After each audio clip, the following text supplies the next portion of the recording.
This is our fourth Ableton tutorial where we'll be loading sounds and recording and drawing MIDI to make drum beats. Go through metronome first. The metronome's in the top left over here, and its default setting is 120 beats per minute. So you can change that by clicking on it and then typing in another value, say 100, and press enter, and then it changes to 100.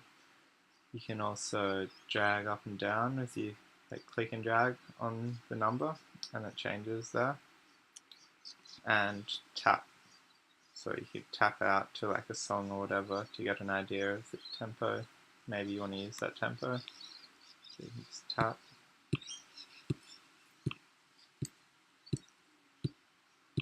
So to turn the metronome click thing on, you just press next to the time signature. You can also change the time signature here. If you change that, maybe you want to do 3/4 or 6/8. You just type it in. So we'll just go back to 4/4 because it's easier. You can choose your count off, count in. You can have 1 bar, 2 bars, or 4 bars, and that's done. To change the volume of the metronome, you use the preview headphone icon again. So if you want it loud or soft, you just use that to change it. I'll just leave it there now. So we're going to choose a BPM of 90 for hip hop sort of style of beat, I guess. And I've made a drum rack, a part of a drum rack anyway. So we'll just choose that to do it. So we'll start with making a clip to draw into, which is there. And we'll just draw in some things. So choose fixed grid for the kick. And then snare on the other bits. And then we'll go to 16ths for the hi-hat.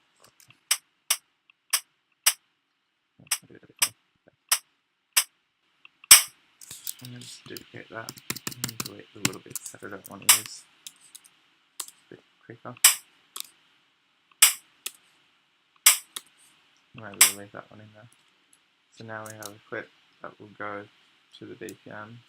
Maybe I won't press play on the clip yet, but just press play on it so you can hear the metronome first.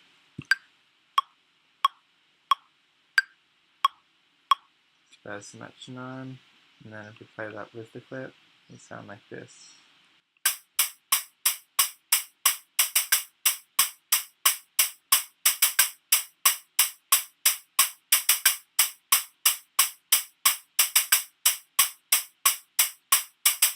You can change the velocity of the hi-hat so they sound more like a human playing them by holding command and then dragging up and down for the velocity you want to use. So we'll do it every second one, we'll drag it down. And you can see that the color of the MIDI, it gets less bright.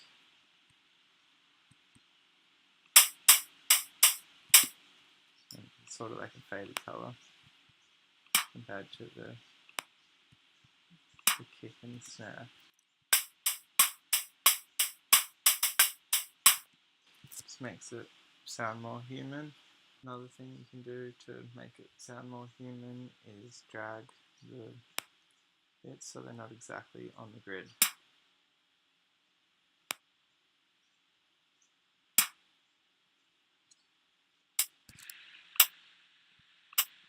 Just like that.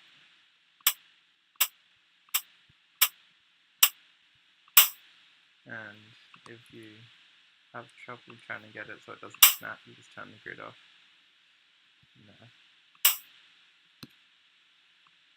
It just makes it sound more human and natural. So when you're making the MIDI clip and you want to listen to it,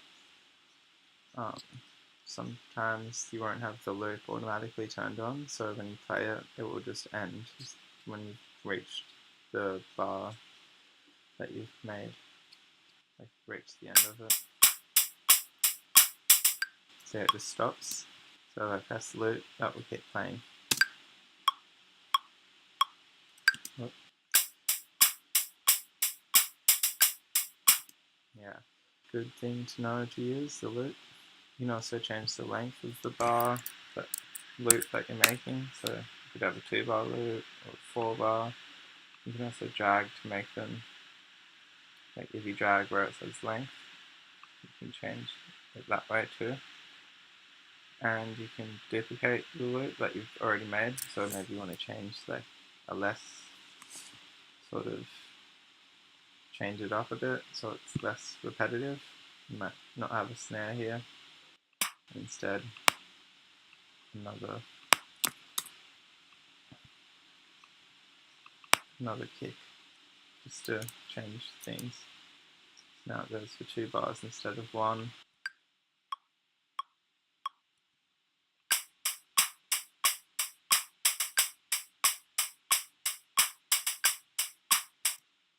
And these are all just examples of beats. You can use found sounds as well, just to make it a bit less robotic, I guess. So we try and find a windy sound, something.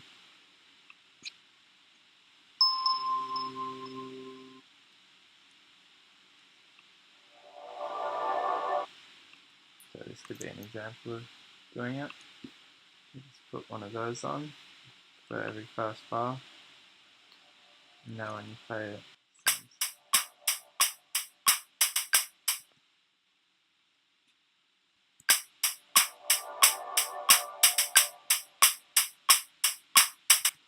it's just an example of using the found sound to bring some ambience and stuff into it. So now we'll record MIDI into it. So we'll make sure we're record enabled, turn on MIDI overdub, and press record. We'll have a 1-bar counting. So it's got that. It's going to be ready to play. So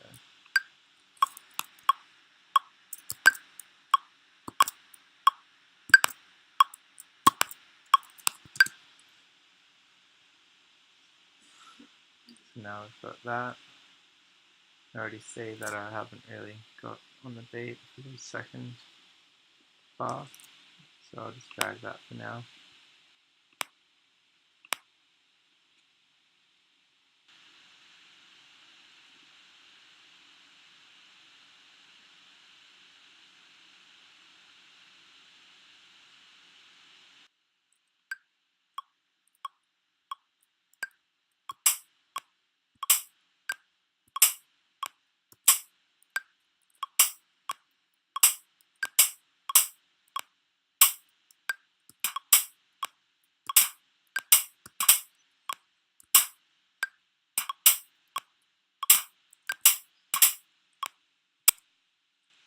So yeah.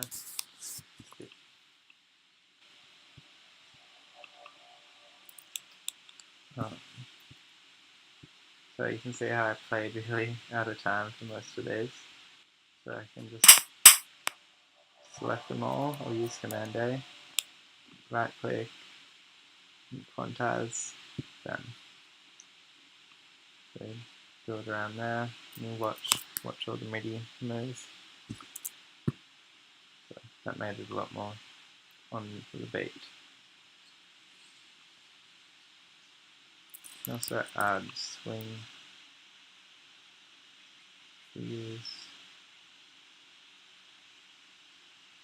being off grid can be good and bad, but some it can make, if you're on the grid too much, it can sound robotic, non-natural. So adding swing, you could manually move with little MIDI notes so they're not 100% on.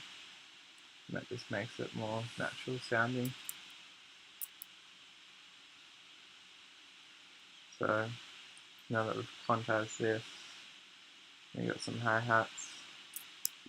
You can change the velocity by command, and then going on the MIDI note you want to make a bit less loud.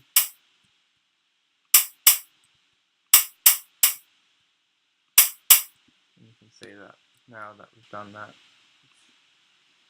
they've gone a bit more faded coloured in a way.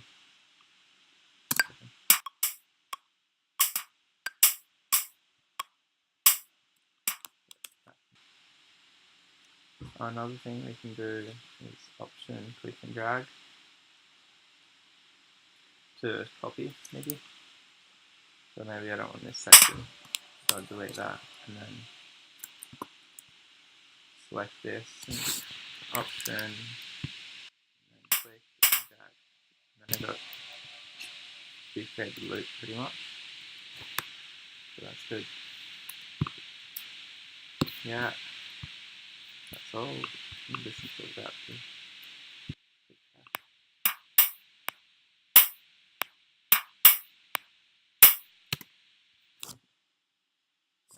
Thanks for watching. Yeah. So pretty much covered everything today. Went through recording MIDI, using MIDI overdub, and using the session record button to keep going with your overdub.